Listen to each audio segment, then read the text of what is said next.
their salary band is a lot lower, so that's a strain for us as well. And also where your students come from. So Falmouth has a lot of students who come from no more than 150 miles away. So there's a certain amount of students that we need to attract as well. And also applicants are receiving more offers than ever before. So they've got a bigger choice. So the students can say, well, I can go to University of the Arts London, I can go to Manchester School of Art, I can come to Falmouth. So there's a lot more competition. More unconditional offers, so lots of universities, including the top universities, are offering unconditional. So you have an entrance exam. Lots of Russell Group universities are saying, if you come to us and you make us the first offer, we'll give you an unconditional, so you don't even need your exams. So that's where we are. It's difficult. And also, not to mention, we've got a very buoyant, a very good labour market. So people say, university, 3 years and £30,000 worth of debt, or a job straight away. I think I'll go for the job straight away. So I'm mentioning these to say that there's lots of stresses and strains on the university sector. Some of those are bigger strains, some of them are local strains, some of them are about demographics. And also when our own areas are going down, so that arts and design, there's less and less students coming through. Other areas like business and management is growing. So you can see from that diagram there, both men and actually fewer women, but it is still, has been rising up till 2016, going down a little. But the games applicant trend is very much up. So you see that there's a buoyant market. And when we look, if we looked at this, and you could see that IT software and games thing in the middle, and the size of that. So lots of institutions like ourselves are saying, well, we weren't in games 3 or 4 years ago, and now we are in a big way, because we look at this and say, that's where the jobs are. We have to align ourselves to the jobs, because it's part of the promise to the student. If you come to us, we are saying to you that there are jobs out there. So if we look at the shape of those things, then we've got to make sure that there are possibilities of jobs there. So there's a few diagrams on here. So you'll see that the A-level cohorts there on the top left. Sorry, I'm just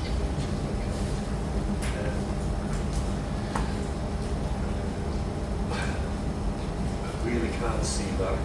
I'll leave that on, can't see it.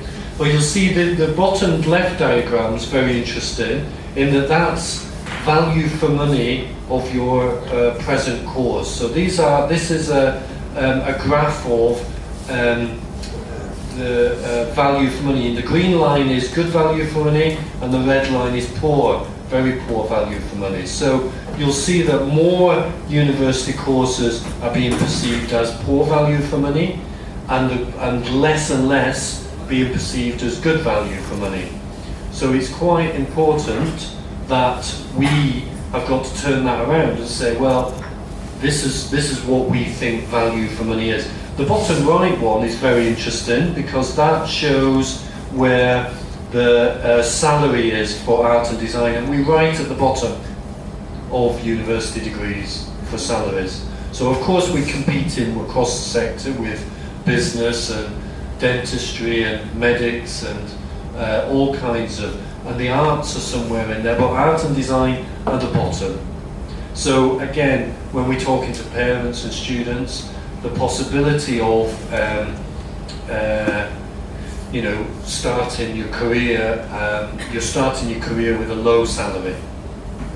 So I painted that picture to just show where what are the stresses and strains to universities. What are the factors that are making us look anew? So we've done a lot of reading.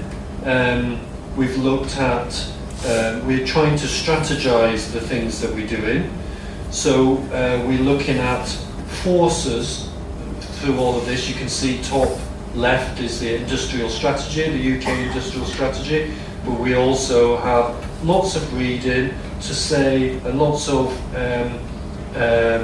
reports to look at what those stresses and strains are. And what it's telling us is that the forces that need to shape our new product development, our new courses, or the way we are, our immersive VR is very important. The experience economy is really important. And we need to improve our performance in our subjects. So our film and music courses need to be updated, need to be looking at all of the areas that are starting to come through.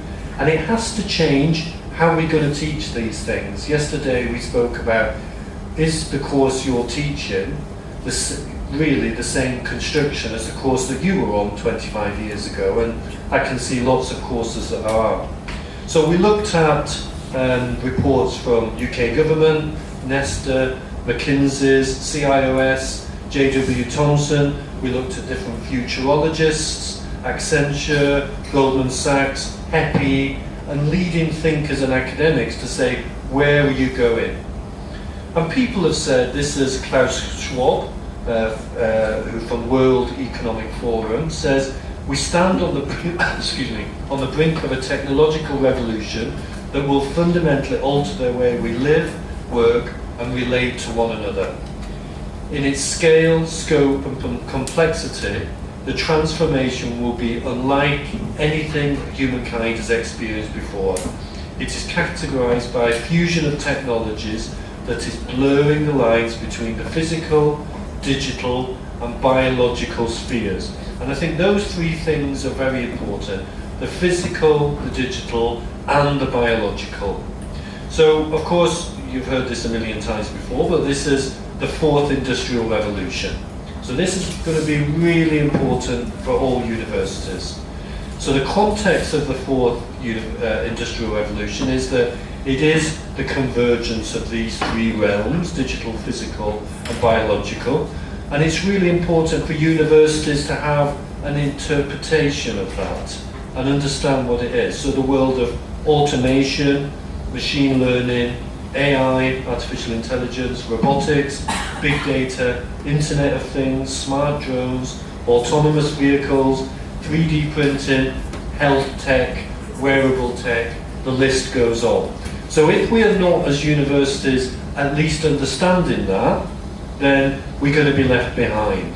Now that's not to say, because we know technology, we know from every industrial revolution, it's not just about grabbing the tech and then going with it, but it's about understanding what it is, understanding how it affects our disciplines, and then working alongside it. So this is how labour markets are shifting. So there's an increasing automation to affect the global workforce. So you can see here that this little bottom bit in the bottom right is those creative areas that are not going to be affected by the automation. Because as we know, and we've heard a million times before, that automation is going to take a lot of jobs away. So, there's lots of examples. I'm sure there's examples of India where there would have been a production factory where 15 years ago there would have been 300 people working, and now there's 20 people, and those 20 people are high-tech people running the computers essentially and running the production line. So that's going to increase. So it's not just going to be the factories where that happens, but it's going to be lots of jobs. So we've seen it in banking, we're going to see it, and we are going to see it in different areas as well. So it's important for us to really understand that we need to, where is the value for money? Well, the value for money is by not being automated. So that's as clear as it gets. So often people, this is David Auteur, Professor of Economics at MIT, often people think of AI boosting growth by substituting humans, but actually huge value is going to come from the new goods, services and innovations AI will enable. So in lots of ways, we always say in universities, don't we, don't waste a crisis, because behind every crisis is an opportunity. So behind every crisis of automation and all of this new technology that we have to get to grips with, there's enormous opportunity. So if we look here, these are Accenture reports, Boston Consulting reports. They all talk about the power of automation technology to double GVA, improve productivity. So, for instance, the Accenture forecast says that GVA could double across 12 developed economies by 2035, and the Boston Consulting Group forecasts productivity improvements of 30% over the next 10 years. So you see here on this diagram that you have the AI technologies, and that's around sensing, comprehending and acting, and then you have different versions of the operate. So AI technology will be behind so many things that we take for granted at the moment. So the UK government's industrial strategy seeks to put the UK at the forefront of artificial intelligence and data revolution, something that I imagine India is already at the forefront. And the idea is that there's lots of funding to make sure that the products that touches then become part of the whole picture. So that's one way that our university and our sector is looking, is to say we need to be there, because AI is underpinning the technology behind a huge array of applications: voice-enabled technology, facial recognition, smile to pay, Pinterest, Shazam for objects, food diagnostics, point and discover your food, ingredients, calories, in-store digital mirrors that I'm sure you know a lot about here. So those areas, we need to make sure that we're understanding the technologies there. And also there's a huge diversity and potential of VR and AR applications. So it's changing the way we live, work and play, how we buy a home, interact with a doctor, watch a football game. As the technology advances and price points decline, and the entire new marketplace of applications, both business and consumer, sweep the market. So Goldman Sachs believes that AR/VR has the potential to spawn a multi-billion-dollar market, and worldwide revenues for augmented reality and virtual reality markets are forecast to increase by 100% or more over each of the next 4 years. So it's not something that's going to come and go, it's something that's going to come, and we need to be taking notice of it. So we all have heard about the Internet of Things.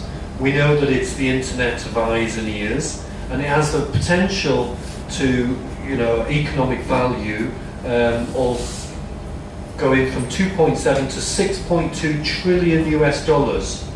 So who's going to capture that value? Who's going to be making sure that it's embedded in the things that they do?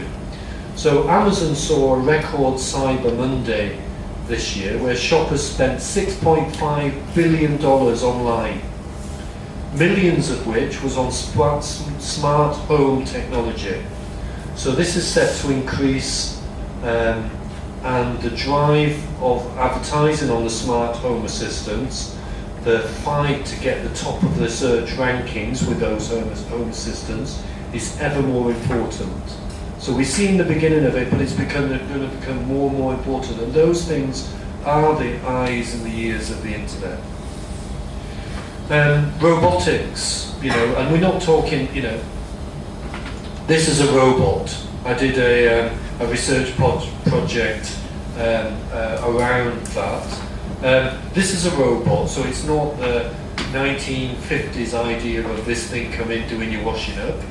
We already have robots in the house, so in an obvious sense it can be robots that clean floors and windows, but this is a robot, and this is actually making us do lots of things, or helping us do lots of things that we might not have done before.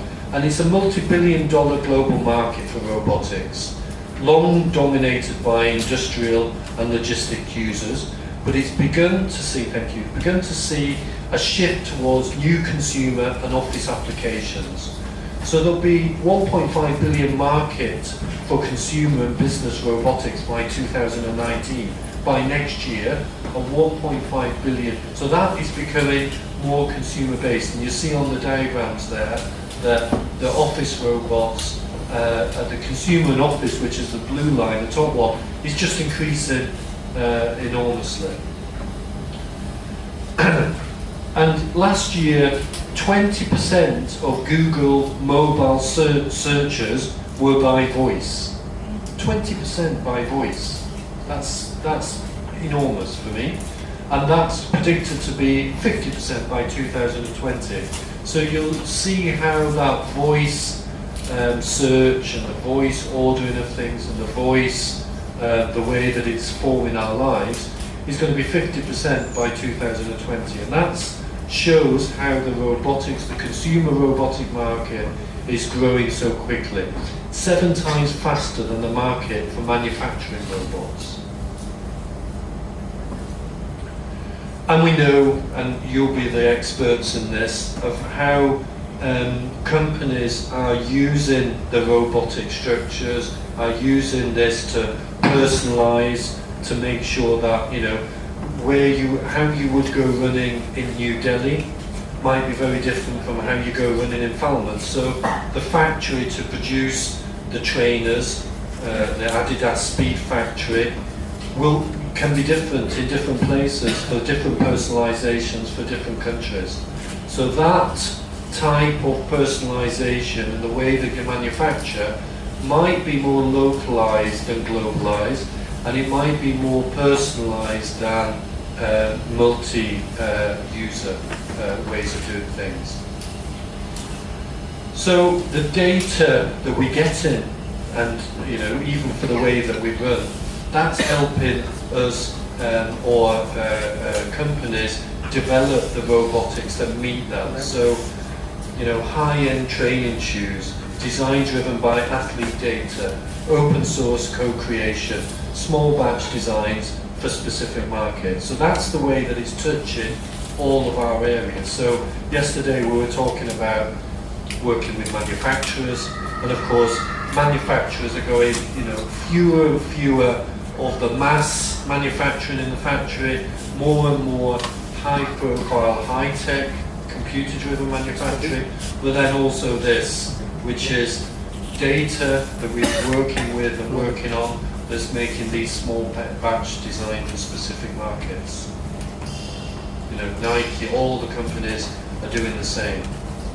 And for our impact on our subject, so obviously film and TV is an important area within Falmouth University, but what does it do for storytelling? It's what relationship with AI, this digital disruption, is going to be for film and TV, because we've seen it already with Netflix, where you might jump between different things, you watch things in different ways, but the way you might consume that might be differently. So strategic government investment in the UK is £33 million investment in the Industrial Strategy Challenge, and that's on Audience of the Future Challenge. So that's what we're working with.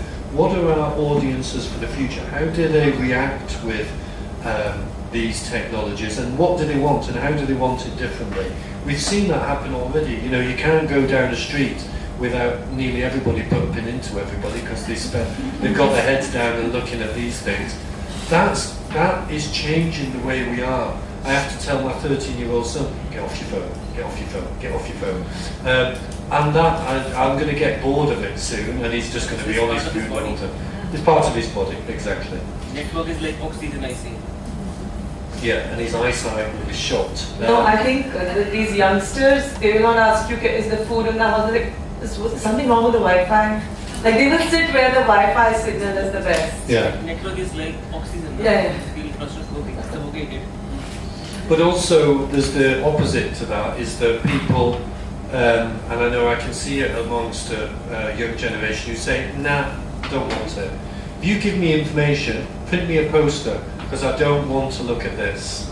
It's stressing me, I'm worried about it, So there's also a revolution away from this, which is interesting as well. But these megatrends, beside changing the storytelling in film and TV, are changing advertising, business, journalism. So at the last Olympics, the Washington Post used AI to write stories during the Rio Olympics. So their stories generally were made by artificial intelligence, which left some of the journalists to do the more opinion side of things. But the straightforward journalism was done by AI. So that's already changed. That was at the last Olympics in Rio. And our job categories are changing. So this is what we were talking about yesterday. So if we look, a music student, so how is this disrupting music? What might it do for the university in that? So this is just our job categories for Spotify, career opportunities.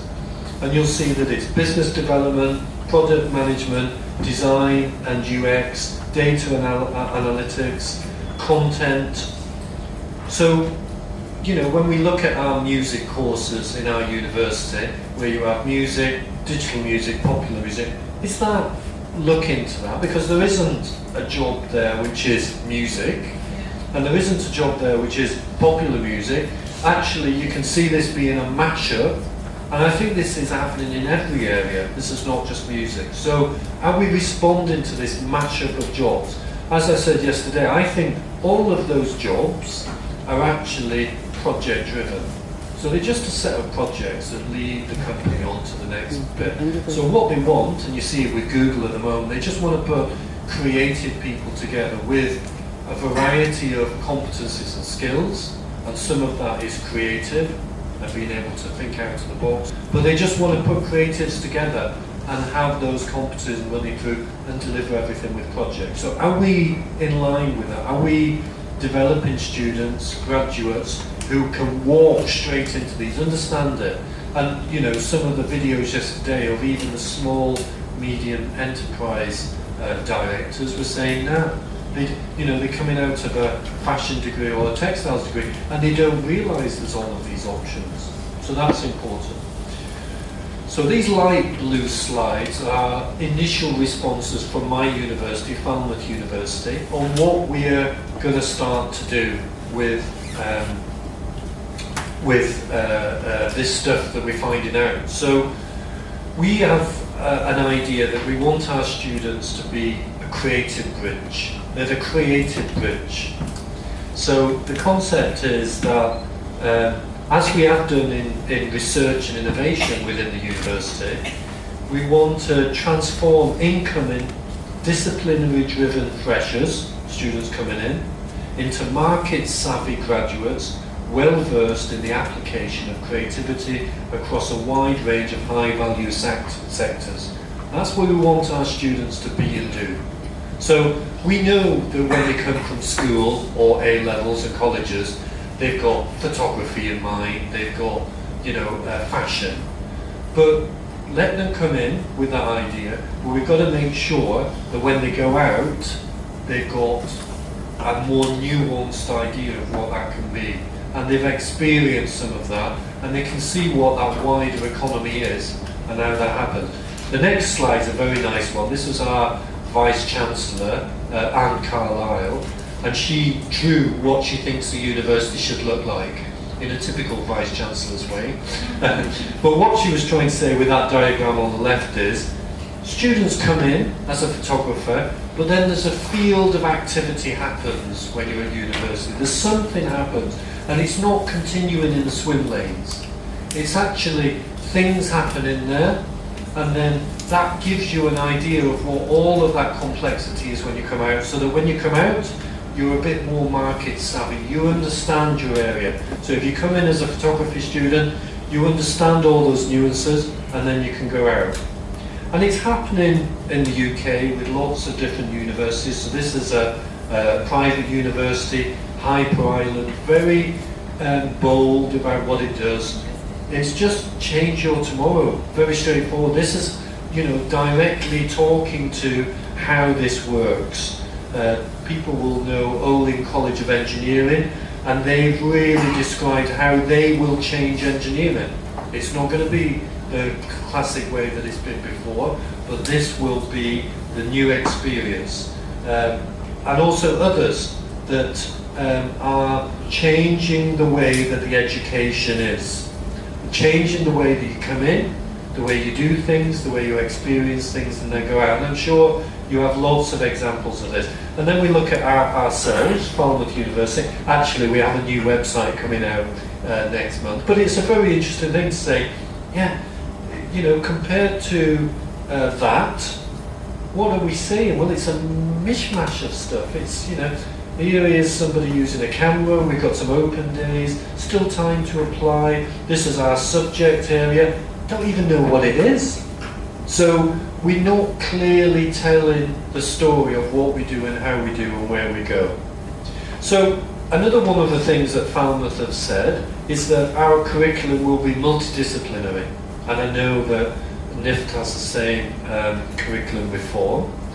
And that will be that we will develop bigger subject areas, so we'll have a BA in design, the umbrellas across things, a BA in publishing, so a series of multidisciplinary courses that combine existing modules to deliver creative degrees to a wider range of students. So when I said fewer students are coming in from art and design, we have to attract different students in. We have to attract people who have done English and mathematics and physics, and we have to attract those to BA publishing and BA design, and really make sure that those students, curious students, bright students, smart students, find a way. So it might not be on portfolio.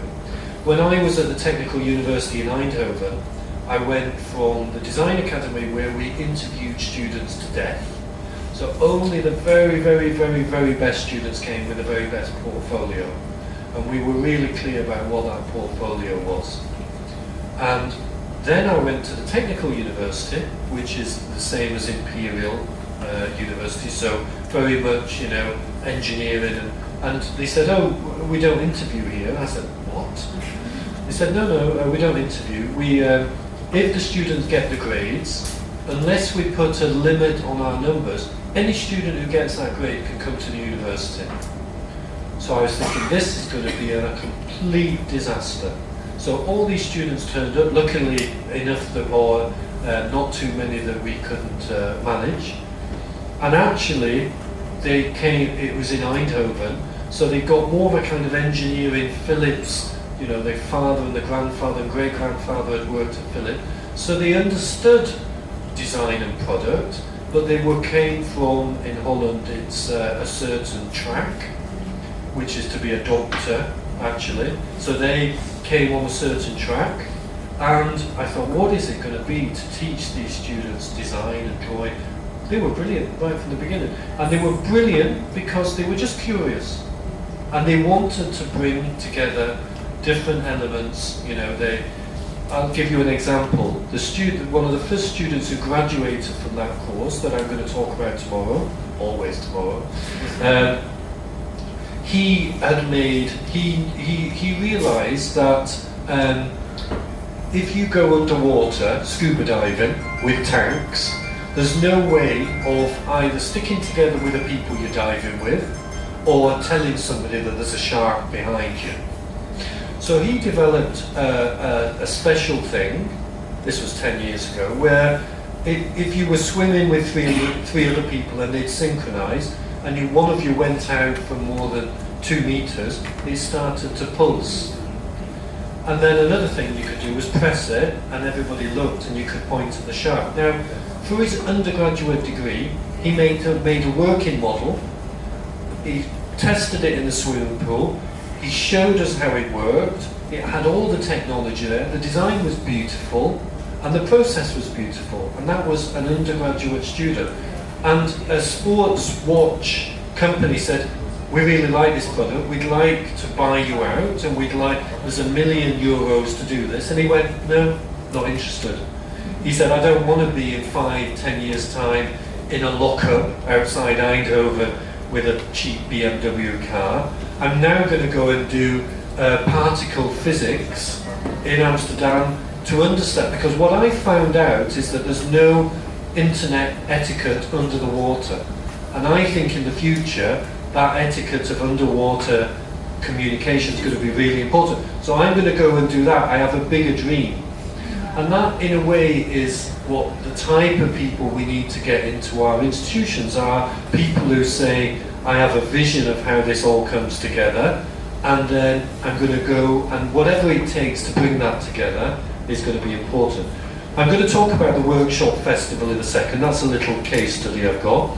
The other thing that we've done is that we've committed to having a catalogue of content. So we have, for every seminar, workshop, lecture, visiting lecturer who comes into the university, and also the lectures that give it, we're going to record it. We're going to create a media base, a media bank of all of those things. Because when we've spoken to students, we've realised that those students say, I'm in graphics, but I want to see all the lectures from creative advertising. And this brilliant person came in, but there was a clash with my curriculum, and I couldn't go and see them. So we're going to be spending £1 million a year to record all of these things. And we're going to do it in a really good way with an agency, and I'll talk about that in a minute as well.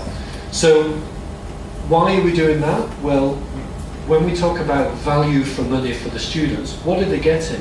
They can go and look at YouTube, they can go and look at lynda.com, but the minute that a student signs into our university, they're going to get this bank of fantastic lectures that they can just dip into, that are sometimes connected to their subject area, sometimes on the periphery, sometimes not connected at all, but they're going to get that. So again, we've got to look at what the value for money is, and what are we leaving, what is our knowledge that students can tap into? Is it just somebody popping in and popping out, or is it something that's they can get hold of? We're going to turn our subjects to majors, so we're going to have majors, and we're going to also have joint majors, so very obvious joint majors, thank you very much. Very obvious joint majors like illustration and creative writing. We're going to pick those majors and join them together so that there's a multidisciplinarity there. So, this is a very interesting person who's worth looking at. You've probably come across them already, Professor Tan Chor Chuan. And he says, and this is a very nice document that you can download, a HEPI document called Major Shifts in the Global Higher Education, a perspective from Asia. And he says we want to develop a new form of education which we hope will nurture graduates who have the ability to both zoom out and zoom in. In other words, graduates who can zoom out to see the bigger picture and the connections between issues, and also zoom in to go deep and rigorously into specific issues and to think of different approach and solutions. So that's where we might need to bring different people into the university so they have a bigger zoom in and zoom out of all of this. And also, alone is no longer enough. I said the day before yesterday that we went to see MIT, and they said it's not about knowing a lot about a little, it's about knowing a little about a lot. And that's quite cynical in a way, and of course we don't believe that, but we believe it to a certain extent, I think. This is Designing a Future Economy from the Design Council in the UK. Tomorrow's innovative companies and organisations rely on people who can marry subject expertise with skills and knowledge from outside their individual specialisms, and who approach projects with creativity. So you're looking outside your specialism, and the way that you marry that together is important. We did a little project with, we have industrial, we have groups of industry who work they're a kind of industrial board for different courses within the university. So this was around the School of Writing and Journalism. So we asked publishers to come in and talk to us about what kind of graduate they would need to be in the publishing industry. And they said all of these things, and actually all of these things are practically all the subjects we do in the university. So within one subject area, we realised that these graduates need so much of what at the moment we keep in silos. You know, you can't touch that, you can't do that, you can't go there. So this was Penguin, Random House and HarperCollins, and that's really important.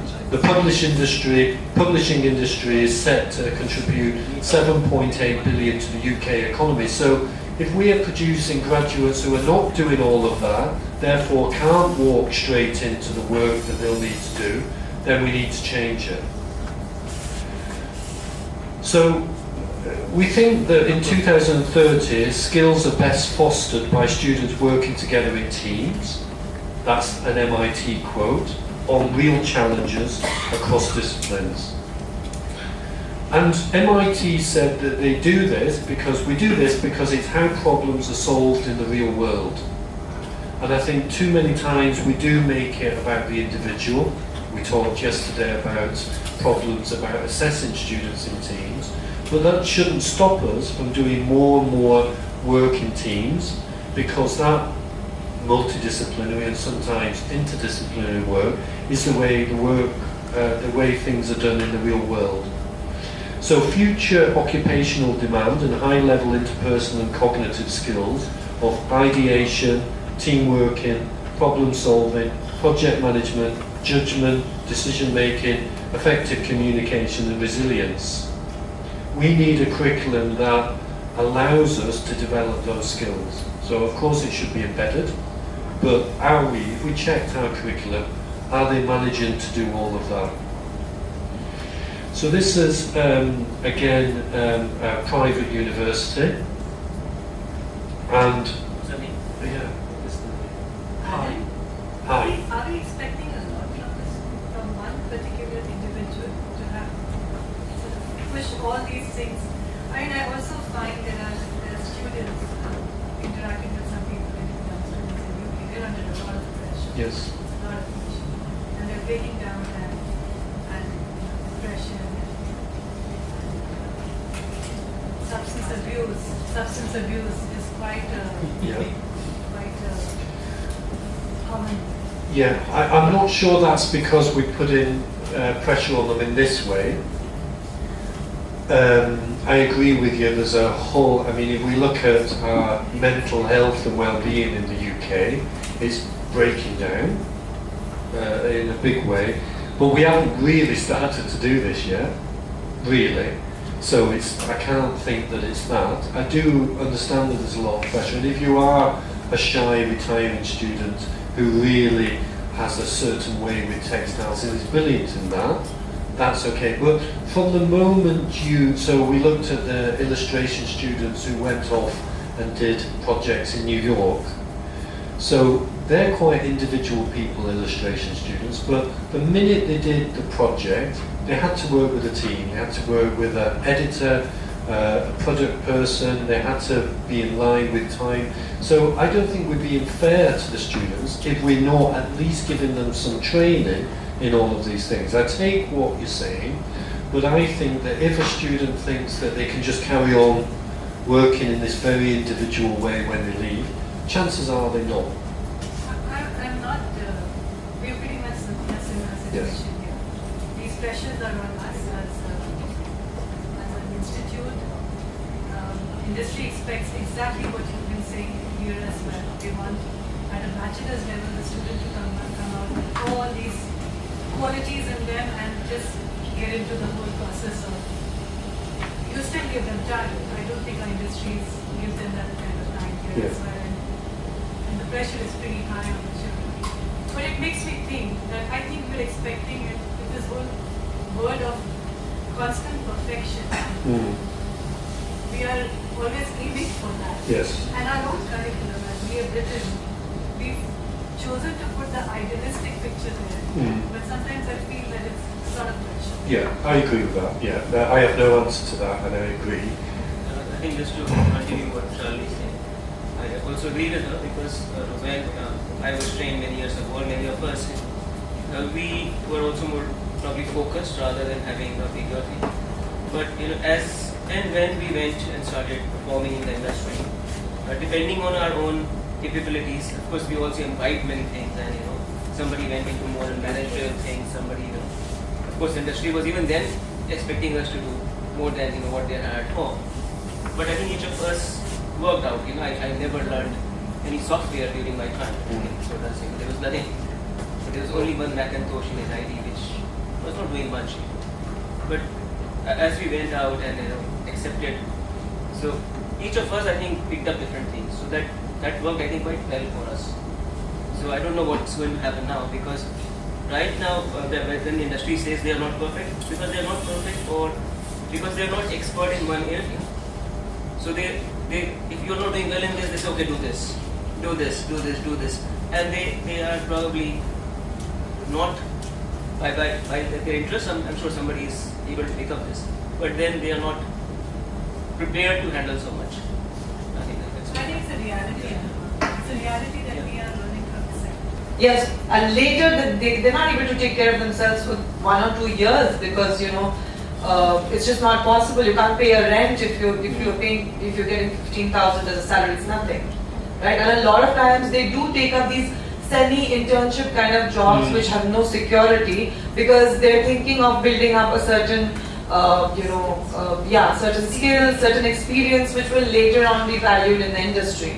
So again, like a lot of the job descriptions that you had, like let's say typesetter, they're not going to pay the kind of salary that a net graduate expects. So we have different challenges here in terms of So I agree with all of that. All that I'm saying is that your story about your relationship, don't make courses at a university on that model, because that model doesn't exist anymore.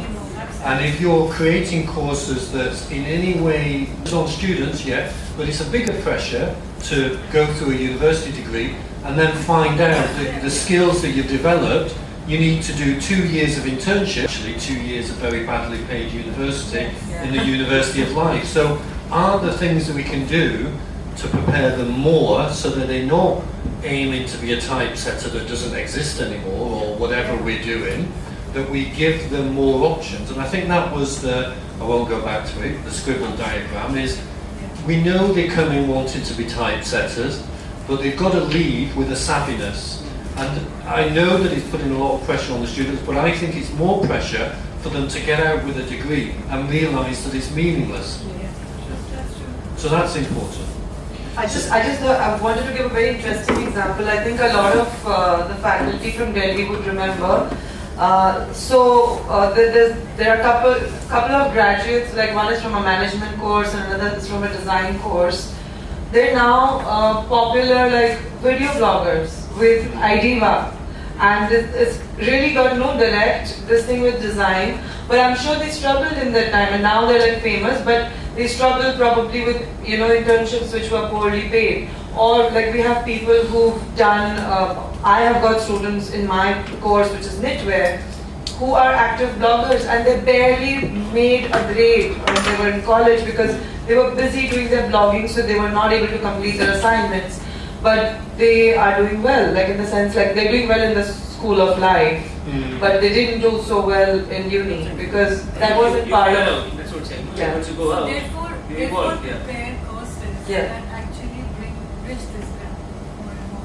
Yeah, and it could be, so if you have majors, there's different models, but if you have majors, what we're looking at is a specials menu.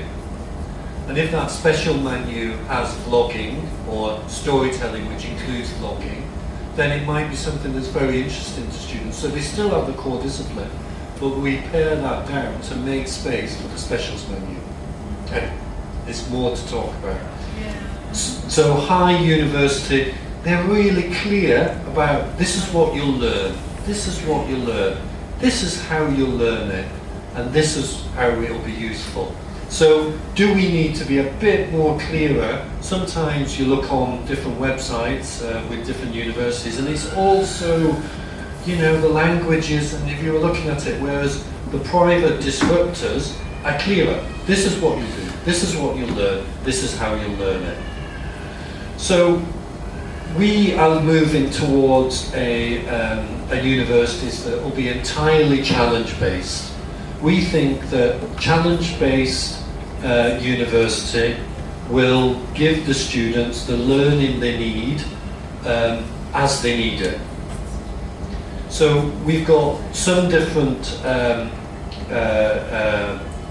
initiatives. One of them will start next year, which will be an innovation lab, open to all second year students. It'll be challenge-based, multidisciplinary teamwork, boot camp for entrepreneurial and business content, and students will be able to opt in to doing that. So it'll be 12 weeks of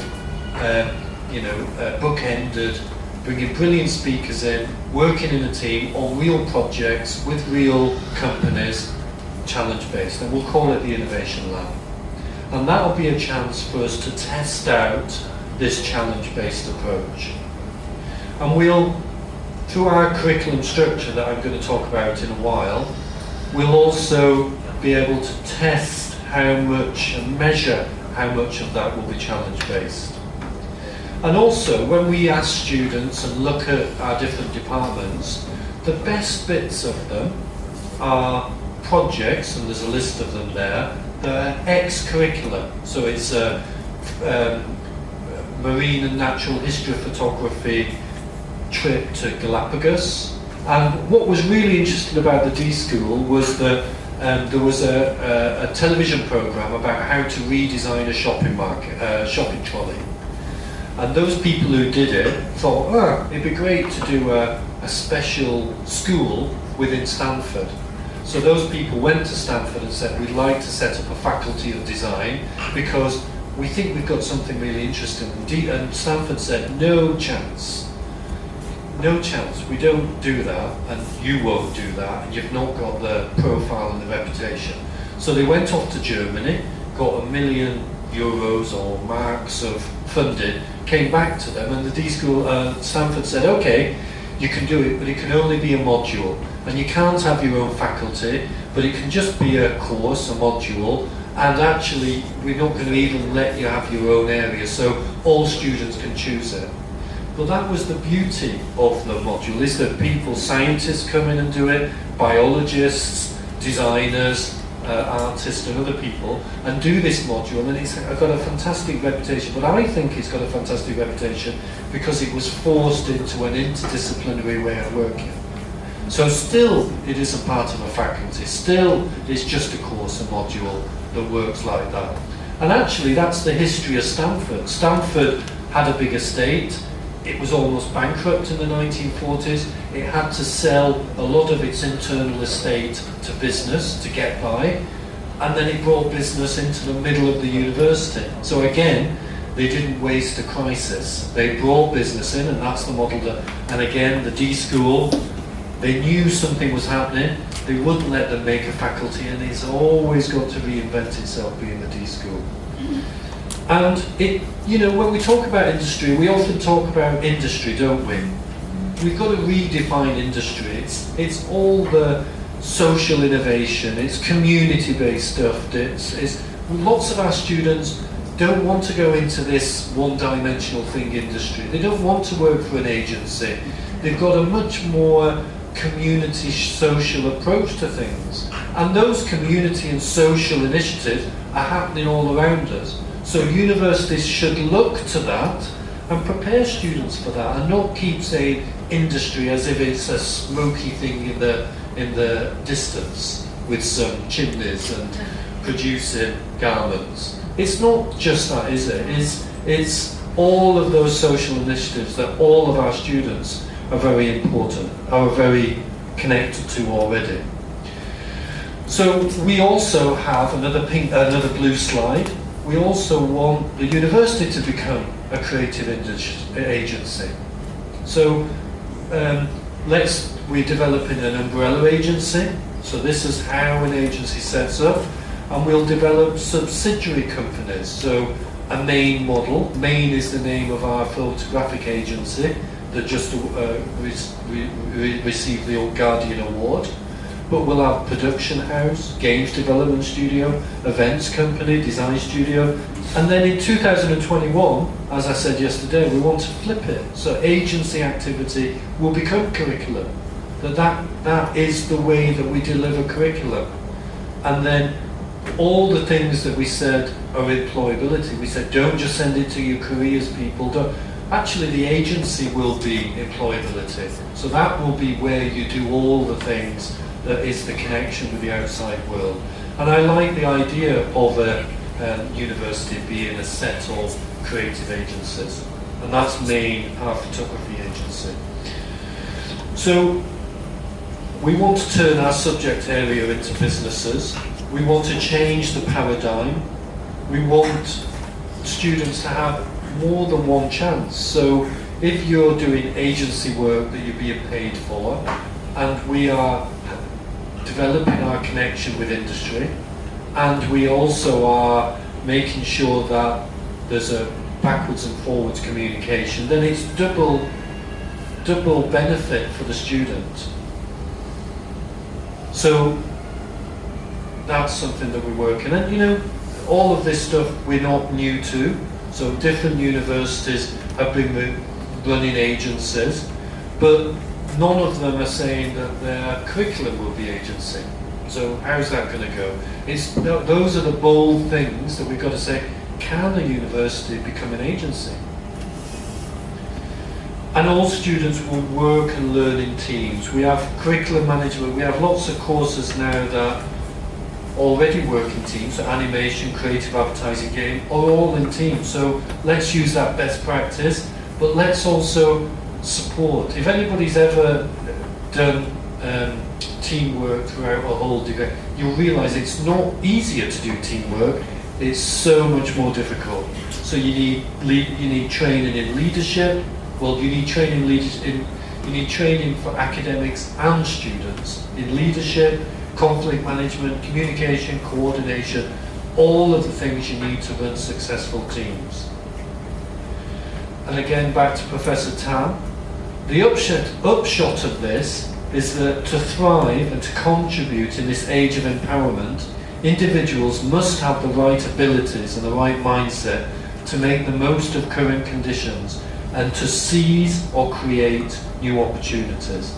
And we can see here that this is a ranking of the importance of different competencies that companies see. And you see top, judgment and decision making, fluency of ideas, active learning, learning strategies, originality, system evaluation. They're not really talking about that core subject level discipline. And you know, it's important that we cultivate those skills. So Spotify say to be a product manager at Universal, as well as musical interests, knowledge and experience, you need strong project management skills, excellent problem solving skills, you need to be a team player, and excellent communication skills. I know we're asking a lot, but you know, in the UK, work that we've done is to say 82% of UK employers pay little or no attention to what a student has studied. Yeah, and we saw yesterday on the video saying, yeah, we have a quick look at it, but it's not what's important. And our 21st century skills, top 20 skills, are again, judgment and decision making, fluency of ideas. So these things we have to make sure that we are looking at and developing.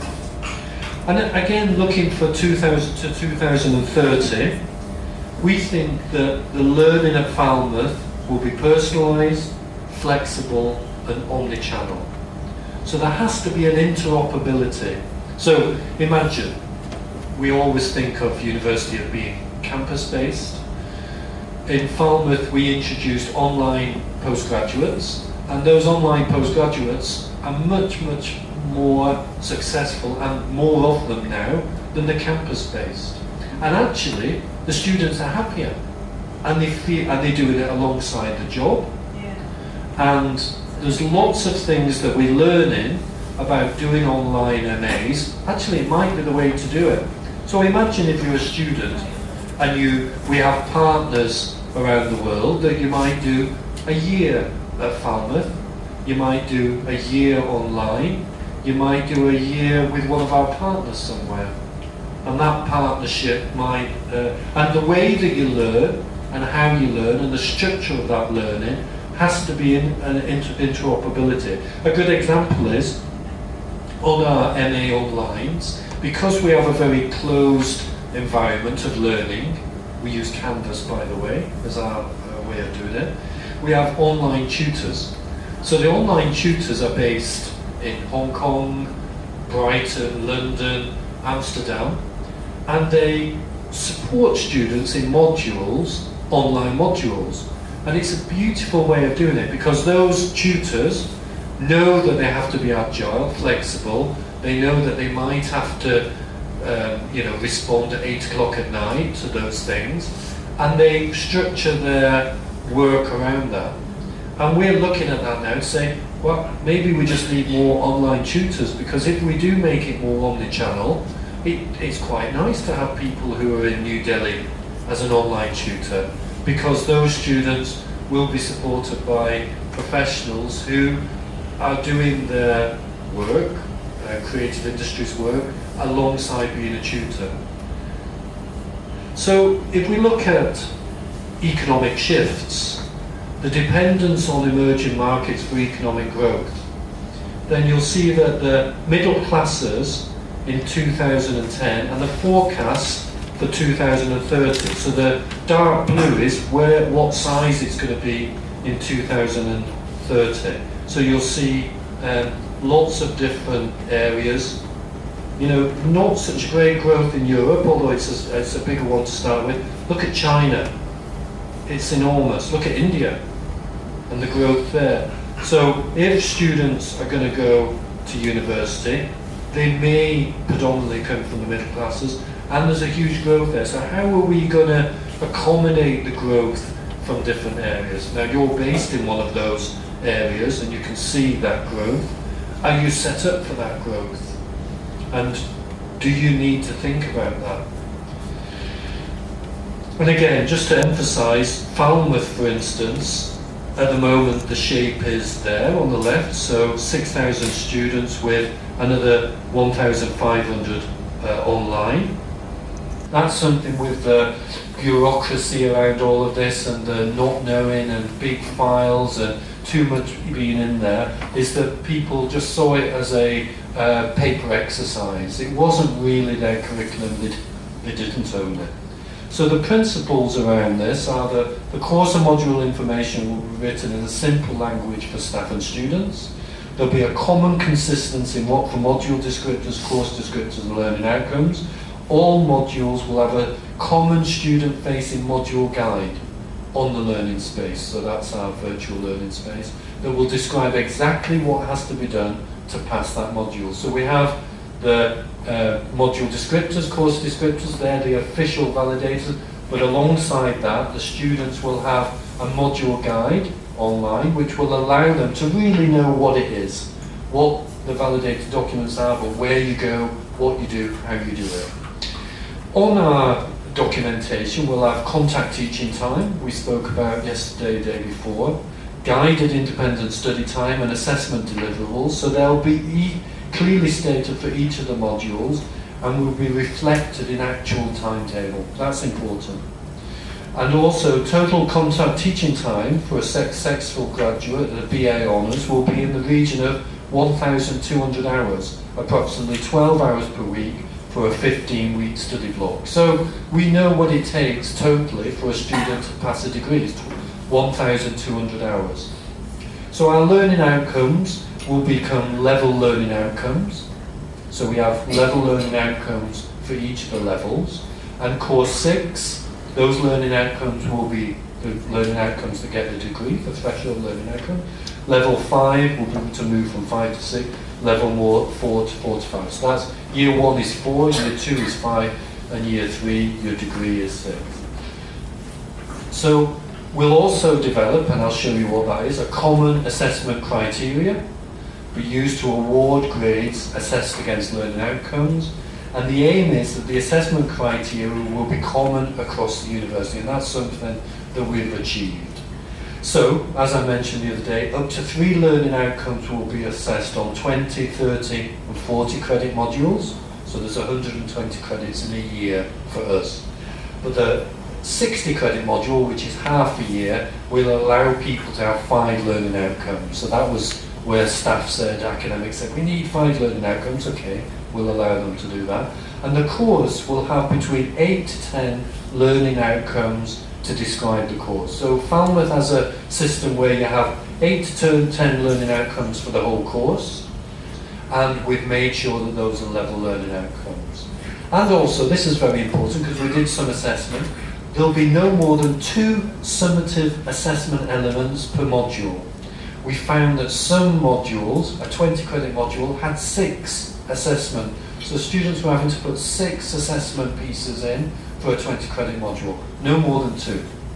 So this is our diagram, so you see and it was a real shock to us because we, 2 hours before, and there were 1,200 places on that workshop, and 2 hours before it went live, it was full. Because students had found a wormhole to find out how to sign up for it, and it was completely full. And the waiting list was longer than the other thing. So as we ran it, and we ran it, I over booked it by 40%, knowing that students wouldn't, and all the technicians were like, "We hate you. They'll all turn up, and it'll be terrible." But it didn't. It was actually quite a good number. And on Fridays, after the student night Thursday, I could have done it by 80% and still it would have been full. But what technicians loved was that they were getting students from different areas. What they also loved was that for those 3 weeks of when people are assessing, that they had students they were working with. But they also developed lots and lots of really innovative stuff like coding ones, film and TV editing, sewing construction without sewing, embroidery, microscopy, photography, where you photographing cells, how to photograph your work, and all kinds of digital editing, employability workshops as well, all around that. And students loved it, absolutely loved it, and they loved it because I talked to some students and there was a boy and I said, okay, you've chosen 6, so what are they? He said, well, I've chosen 1 which was lighting for stage, just because I like the look of it. I chose another 2 connected to my discipline, which was graphics, and I chose 2 just because I have a sideline embroidering jeans and I was working with my mum's sewing machine and now I could use this. And what it became is that since then, all the students have a license to go anywhere because they've never been to these places before. They then do in a way, they then know how to use the machinery, and they can then use the equipment at different times in the evenings and elsewhere, and it really works. So I just wanted to give a little description of an workshop an initiative of listening to students, of this need for interdisciplinarity. You know, they really are crying out for interdisciplinarity. And now we've done it so there's no teaching on Wednesday afternoons, and we have something called WOW, which is workshops, Wednesday open workshops, and the festival carries on a Wednesday afternoon, so they can continue through the whole semester as well. So again, it's what about the prerequisite? You know, you don't want any, like material handling. Yeah. A student is working in a textile lab and wants to work on a loom. Yeah. You know, in that case, the workshop kind of model might not work. Yeah, we had everything in the workshop from what we did was we said there's a budget for everybody to buy more consumer normal products. Yeah. So when they were doing embroidery, they bought another 30 more simple machines, because actually, as you know, with industrial embroidery, it takes you a day to set the embroidery machine up. So it's more an introduction to those areas. We did have workshops on the Jacquard Loom, but that was more, this is what it is, and if you want to come later, you've been introduced to it, and we will work with you on it. But then also the other looms as well, we had an introduction to. So it's some of them were introductions, some of them were real hands-on, but also we brought more consumer equipment in there. So there was a workshop on bring your digital camera and I'll show you how to use it. Because lots of people don't know how to set the depth of field on a digital camera. So it was lots of introductions too. And we ran that across the 2 semesters. So I wanted to quickly describe that because I think that was Are they also progressive in terms of so far not, but they from will basic be. in camera to maybe next semester? Yeah, I think we need to build that in, but maybe not into the workshops festival because we need to then create interdisciplinarity that does that. Because in the second year, for example, when I'm in the second year, I have workshops. So there will be a new set of workshops I can, or within those I can choose. That's what we're working on now, yeah. But actually, what we realised was that all our disciplines were in swim lanes, and none of them went out. So the first time was just go and use it, and then they start relationships, and we'll be doing more progressive things as well. Sorry, there was a question? Are they saying that do they earn credits when they do this workshop? No. That was the whole thing, is that we wanted to create something where students, because some students have to work during that time. Some students had to be at home with family, some students were online students. So we made it so that there was no credit bearing for it. So it was just an added value for the student, and we were shocked by how that added value was. And also it gave us a pointer of the interdisciplinarity and where we wanted to go. Okay, any more questions or thoughts? But just an example. I think I've got a few minutes left. I'm just going to finish with one thing now, which is a little bit more on that interdisciplinarity. So I'm going to talk tomorrow, start off by talking about Launchpad, our postgraduate approach and things around that, so I'll do that. I haven't got time for that now, but I just wanted to show our head of Fashion and Textiles Institute on how she'd already been trying to develop multidisciplinary within fashion and textiles. So I think this is 11 minutes long, and it'll just take us 2 minutes over. Yeah, is that okay? I shouldn't have spoken for so long. Okay, so we're going to... So this is Tracy Pritchard, and she's the director of our Fashion and Textiles Institute. You know her? From IFTI? Yeah. She presented a paper. She did. With our theme of interdisciplinarity, and I was asked to give a talk on what we've done within the Fashion and Textiles Institute over the past couple of years, and particularly in the last year, which has sort of changed the way our learning design takes place within the Institute. So that's me. I have probably the best job, I think, in the university, because I'm the director and I look after the Fashion and Textiles Institute and the School of Architecture, Design and Interiors. So quite a big remit, but fantastic, and a joy to come to work with the amazing team that I work with every day, from academics, technicians and administrators. So this is pretty much about a case study of what I arrived to 4 years ago and what we've got now. And to put it into context, in case nobody knows what we do up in Penryn, in the Fashion and Textiles Institute we have 5 courses. We have fashion design, sportswear design, fashion marketing, fashion photography and textile design. So we very much work within a product and we work within a form of communication. And as all forms of fashion, we infiltrate everybody, and we could possibly work with every single course in this whole university, from music to dance, photography, film, animation, and we kind of do all that anyway, so we have a go at all of that. Now when I arrived 4 years ago, I've been here for 3.5 years, every course was a swim lane. It was an absolute defined swim lane from the beginning to the exit part within that swim lane going forward. We were also split across 3 campuses.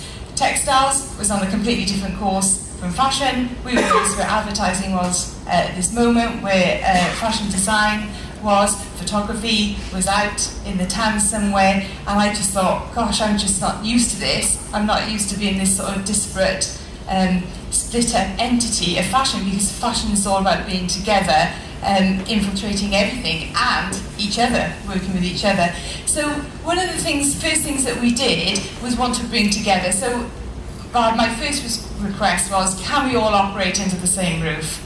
And yes, we did. So we eventually all went, after a year, to the Design Centre in Penryn, and that was really the start of it. What we then decided to do was bring the courses together to unite them. So I kind of started something like in the October. By the March, all 5 courses had gone through revalidation to bring them together. And the first stages we did was to have common learning outcomes to allow some interdisciplinarity to take place across the courses, so that textiles could work with fashion design, so that marketing could start infiltrating all the courses, so that you could join up within modules and also assess at the same point as well, because when you've got the same learning outcomes, it helps tremendously to have that. So that was the first start of that through there. So FTI, so we embarked on that in 2014, and this quote is quite nice here, that design is too broad to be defined as a single word or discipline, and benefits from the breadth of subject influence to ensure a full expression is experienced and has a chance to flourish to full creative potential. We did a lot of research. It wasn't just off a whim. It wasn't, wouldn't it all be nice if we could work together here? We did a lot of background research, what was working across the country, within Europe, in America, within interdisciplinarity, within education, and we took the best from that. Now, we are big risk takers, and we love getting it wrong, because we learn an awful lot from being wrong and doing it wrong. So we really do have that very open expression within the team as well. We say, well, we haven't done this before, but we'll have a go. And if it doesn't work, then we won't do it again. So it's good to have that sort of operation within that. So sort of shared modules and module options within a natural sort of pollination sort of took place within those structures that we started to pull together. So that was our first sort of expression. Now, then what happened is making the curriculum clearer come along, and we thought, well, nothing better to start taking some of our courses through that, because a set of principles started taking place. And then I suddenly thought, actually, if we took all the courses through it, we can operate even tighter and better as one. So in true form, poor old staff, like, oh gosh, here we go again. Let's go through all of this again, even though we revalidated 3 years ago, but let's place these principles, because what we can have now is we can have a chance to refine our learning outcomes. We can really start pulling modules, overlapping, and really bringing the institute in tighter together. We will have an assessment criteria with all that, and we're good to go. So making the curriculum clearer really worked well for us. The principles are set. So if those who haven't gone through MCC, they're set, and you can pick up the principles on the website or the bottom of my paper. What was a big thing for us is our environment, because no longer were we separate, we were brought together. So our environment worked tremendously well for us. And we kind of say we brought down the walls. We brought down the walls within our environment, and we brought down the walls within education, so that we were able to move, the students could see everybody, how we worked as a whole and within a system within that. And as you can see on this video here that was made about 2 years ago, the sort of effortless sort of flow that we took through into the centre, where students can see how everybody works and peer learning. So, Head of Fashion, John Boddy, he stated that the new Without Walls learning environment has opened new realms of unexpected pedagogy, teaching styles and enhanced delivery. For example, peer observation, introduction to information and resources that we never had exposure to outside of our walled subject areas. What also benefited for us was the workshop festival. So we've always kind of worked in a workshop festival within our FDI, because when we came together, we also brought resources together. So 3 years ago, there was a separate resource for textiles, a separate resource for design and sportswear, and then they all came together. It allowed every student to have a go of everything across the discipline. But what the workshop festival did is it opened it to everybody else. So our students were able to go into photography, were able to go into film, make 3D printing, and everything sort of opened it for them, and it allowed your students to come in to us. That was also really exciting. So that sort of peer learning and those relationships started to come together and knit together. So that was a great thing for us, and really cemented what we were trying to do. Examples of what we do would be modules like fashion photography with fashion design in subcultures. We run a first year opening module so they can learn together.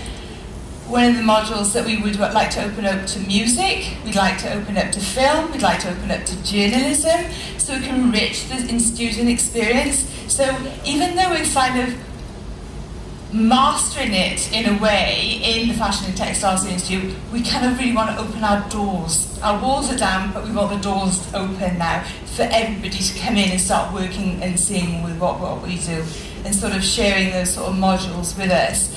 Sustainable product design.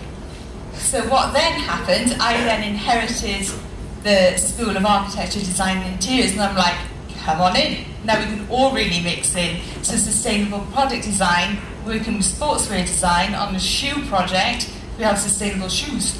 We see ourselves as a sustainable product, so it was a natural invite to bring those courses in together. So we've opened it up wider. And you'll get to hear this afternoon how fashion marketing worked with interior design, an example and a really successful project that took place in that. It's all very well saying that, and that sounds really great. I'm not saying you all have to do it, I'm just kind of saying this is what happens within the Fashion and Textiles Institute. It comes with challenges. The challenges are time restraints, because we have timetabling. So it's like, yeah, we'd love to do that next year. Oh, but we've already timetabled. You can only ever do it with the willingness of the staff, the sort of common vision that works together. And unless you've got that, it's really, really just difficult to do that within that. Hang on, let me just find my paper on that part there so I don't miss any of those bits. So time restraints, cross-team discussions, and I know in these couple of days, my team want to talk to other people. You know, can we possibly do this together in music? Can we work here together? You know, can we do it this year? We were talking yesterday in our breakout groups. We'd like to do this, we'd like to do that. You know, how can we pull these other things together? The challenges are always there within that. So really, sort of, in conclusion of where we've come to and where we want to go, I think we're still at the tentative stages. Our full MCC experience, our full interdisciplinary experience within our technical, within our administration, within our academics, within our industry, is really going to take place in September, when the two schools are together. and the Institute is together, and our resources are together. We've gone through a restructure as well, joining through the two schools. We've sort of shifted around subjects which hold together better, like fashion and textiles, are knitted entirely together now. Sportswear and sustainable product design work in absolute union now. So we've changed some of the subjects. Through that, our research is becoming quite interesting because those conversations are opening up more, our resources are open more, boundaries are coming down, the walls are down, the conversations are opening up within that. And we're going to start the journey. We don't know, but we're kind of risk takers. We like that. We have a little bit of a go, but we want to infiltrate out. And it's wonderful to have the opportunity to stand here as well and say, come work with us, because our doors are open and we'd love to know more of what you do, because we do work in communication design, we work in illustration, we make animations, we make films, we work in performance, we work in music. So please let us come in and work with you. Okay? Thanks. So I just wanted to show that at the end because it's a good example of when you strategically say this is the way we're going and these are the tools that you can use, then departments and courses go, yeah, that's the way we want to go. And with things like the workshops festival, you see people mention it, then it starts to become the norm and everybody's working for that. Brilliant. I've used a little bit more than my time, 5 minutes more. Tomorrow, we've got another 3 hours, so I'll go further with some more models. We've got another video as well to watch, and then look forward to seeing you tomorrow. Thank you very much. The learning outcome is, and that part becomes a sort of a part of a kind of critical conversation to have with students in individual tutorials, group tutorials, and as an overall group. And finally, the pilot project demonstrates a meaningful way to assess extended design projects when only a maximum of 3 level learning outcomes are tested through summative assessment at the end. Thank you.